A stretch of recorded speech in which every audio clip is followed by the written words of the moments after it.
Broadcasting from Studio 300 on Cal Poly's campus. You're watching Mustang News. Hello, and welcome to a special edition of Mustang News. I'm Dylan Ring. For many college students, studying abroad is an opportunity to get a glimpse of faraway cities. My guest today has lived in cities as far away as Okinawa, Japan, and Hilo, Hawaii. Today I'm here with Logan Cregnis, a third-year Cal Poly industrial engineer who has lived all around the world. Thanks for joining me, Logan. Glad to be here. So, Logan, you've done a lot of traveling. You've lived in places like Okinawa, Japan, and Hilo, Hawaii. So could you take us to the beginning? Like, where were you born? Where are you originally from? All right. So my dad was in the Air Force, and I was born in Fairfield, California, where he met my mom, but I only lived there for 4 years. And after that, I moved up to a base near Tacoma, Washington. I lived there for 7 years, and I moved off to Okinawa for the last 7 years of my life before I came here freshman year. And then my family then left Okinawa and went over to Hilo. Yeah. Right. And what was it like living in Okinawa? You know, not a lot of students know what that's like. It was great, yeah. Super safe, super clean. Food was amazing. Culture was amazing. Very scenic.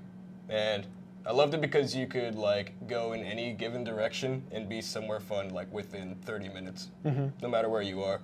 Gotcha. Yeah.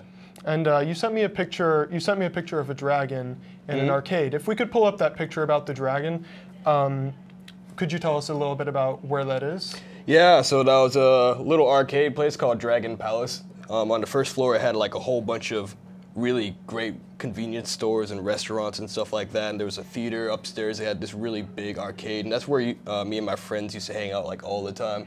Whenever we got off of school on a Friday, we used to just go down there. If it was a Saturday, we'd go down there. During the summer, we'd spend like basically the entire break over there in that area. Yeah, it was kind of the frequent place. That's where a lot of the locals and a lot of the kids like me went just to hang out. And then eventually you lived in Hilo, Hawaii, correct? Yeah. And if we could pull up the picture from Hilo, Hawaii, could you tell me what you were doing that day? Yeah, that was one of the last days I was there during winter break. It was a ATV tour around the, I believe it was northwestern side of the island. And that just took us up through the hills, like a lot of farmland and a lot of scenic areas that had a lot of history behind them. Like there were some sugarcane growing areas that are since just been used for regular ag land. But it was really nice. And I was up there with my brother, who I hadn't seen in like over 3 years, because he's actually still in Japan studying at a university in Tokyo. And my whole family was there. It was a really cool experience. Yeah. Nice. Well, looking into the future real quick, what's one place that you'd like to visit? I really would like to go to Italy. Italy. And why Italy?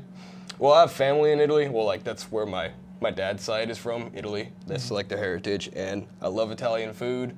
I think the culture is amazing. The history, it's extremely rich.